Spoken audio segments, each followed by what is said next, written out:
I think my job is important because I think it actually starts with environmental. Infection prevention before was not really a collaborative effort. So housekeeping was basically looked at as hospital mates.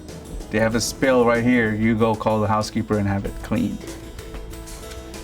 Bacteria have been around for millions of years. We're trying to kill them off in the past 75 years. With these multi-drug resistant superbugs, we can't really kill them, but we can keep them contained. It's prevention, infection prevention.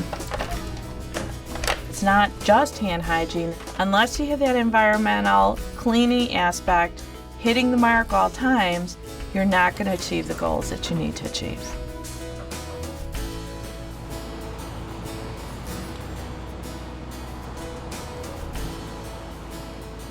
Good morning. Good morning. How's everybody doing today?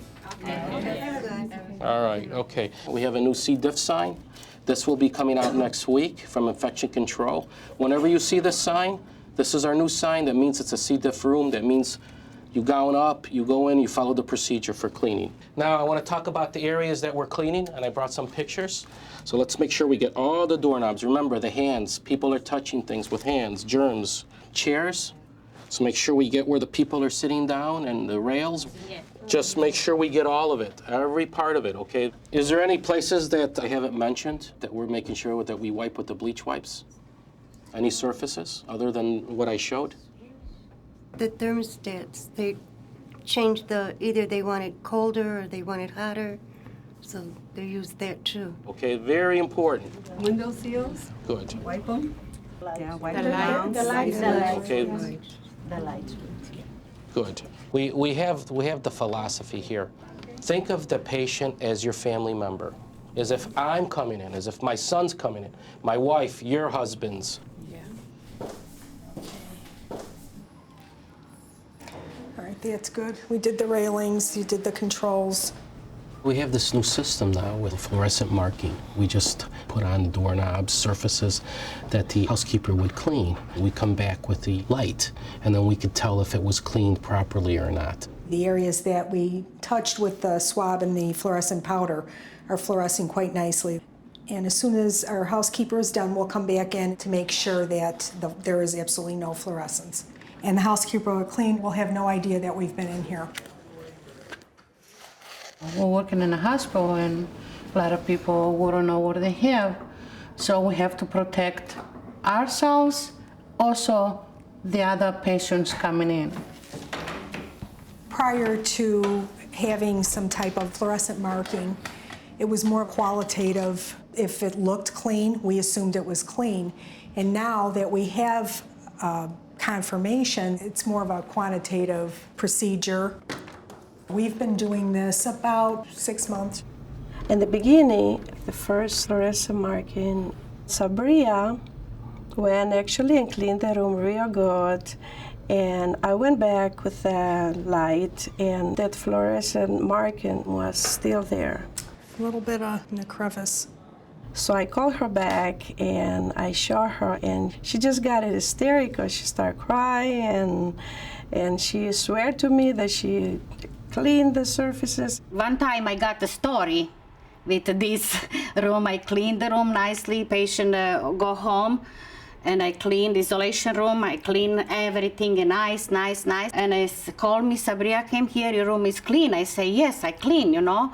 And take it the light and show me. I start to crying, you know. I say, and Evelyn say, why are you crying, honey? I say, I crying because I know how I work hard. I like to be clean, everything, you know. Look at the top of the faucet. Okay, she missed Right the top. here she missed this. One of the problems we saw early on, we'd see that the area had been cleaned, but fluorescence was just more or less smeared. We find out that every time she do one surface, she has to change the bleach wipe. And, you know, and it opened everybody's eyes. I know it opened our eyes. So Lisa, we just check the room, and I find just a little bit in there. All our housekeepers, they're working hard. The goal is not punitive, it's to ensure that they're doing the job that they think they're doing. And after take it light and they show me, say, you see right now? I say, oh yeah, I see. It's okay. So now I learn. So next time, just gotta pay more attention. Not only what I left today, for other things also to keep in mind. We have to use quite a few bleach wipes to get that out. Yeah. Then we tracked down our rates, and what we noticed was a 28% decrease in our C. diff infections. That's a significant decrease. We went back to them and shared with them that look at what we've done. This is why your efforts are really important in making sure that you are cleaning the room thoroughly.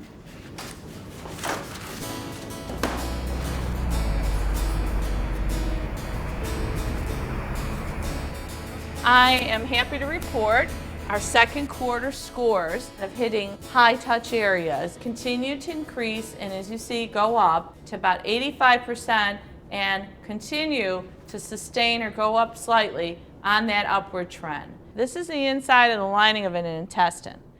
When somebody gets C. difficile, it begins to erode the lining of the intestine. And from April, you saw our rates dropped all the way down to well surpassing our 20% goal to 10.8. A lot of it was because of the cleaning in the environment. When the C. diff infection rate went down, it made me feel good because it's such a bad infection. It made me feel good that we were doing something right. We're being very informed more about everything we do, so it's good. It's good. We know that we are doing a good job. Really, truly, it's important to us to know that we being recognized, that we are at the forefront of the fight. Here's a meal ticket for you, and this is to reward you for when they came out and did the audit, the phenomenal job that you did cleaning that room and hitting high touch areas. Thank you, Kim, thank you. You did a great job. I've seen the culture evolve over the last couple years. The hospital had a vision of bringing together the two departments of environmental services and infection prevention as one.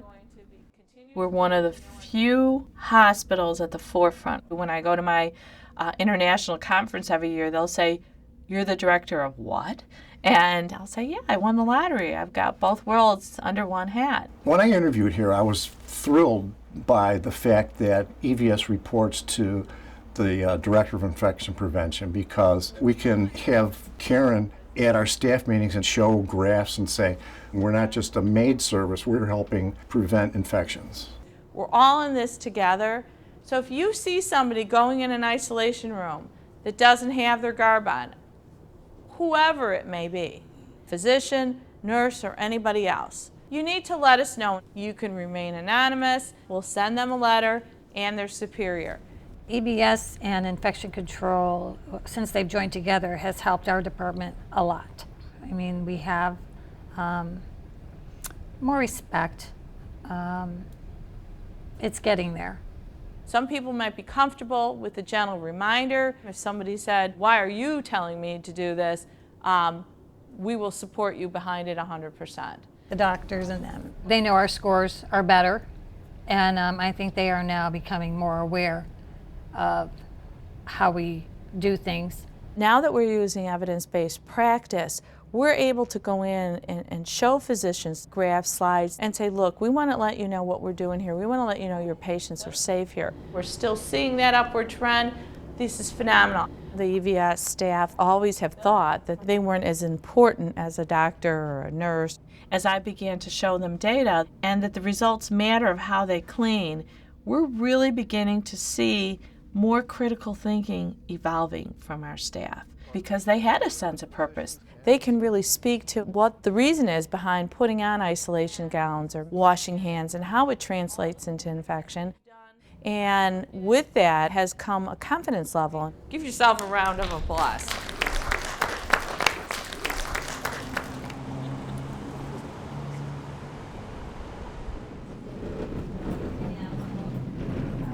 When we started looking at ways to reduce our C. diff infections, we decided that we needed to change our disinfectant from an ammonia-based to a bleach-based disinfectant. We could have just huddled up between infection control, nursing, and administration and say, okay, we're going with this type of product, but we didn't do that. We reach out to our EVS staff. Every touch inside, need to bleach, wipes bleach. So we had two methods. We could have gone with the spray, and we could have gone with the bleach wipes, both bleach. So we got together a group of staff, and we had one staff use the wipes, and we had another staff use the spray. And then we got them together, and we said, what do you guys think? This wipes is easy to change parts and put in the garbage. They sprayed, it was coming a nurse, destroy her clothes. So the ladies agreed to stay with the wipes. And actually the wipes cost a little bit more. But this is important, that the housekeeper gets to choose. If we give them the spray, they may just use a little bit. They may even water it down. But by using the bleach wipes, they felt like, you know, my opinion works. Even if it did cost a little bit more money, the hospital really cares about us. It made me feel good. I feel good because they like our advice. It's just a team approach. Hello, how are you? And each team member buys into it and say, this is mine, both environmental and nursing. So we've really gotten to know them very well because we work with the same person consistently. It's not different people coming up over and over. So I feel comfortable speaking with them about problems I have as well as they feel comfortable coming to me with issues that they have. We try to have a dedicated housekeeper for a particular unit. We feel like if there is constant interaction between the staff, nursing, and the housekeeper, it fosters a trusting relationship.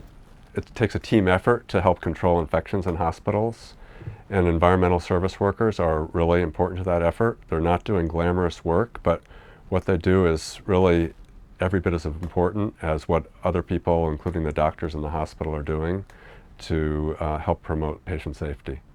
Well, as you can see, the results are in on our associate satisfaction, and some of the themes I'm hearing is we need to do better scheduling ahead of time. The solution really lies within you guys as a department and advisory council.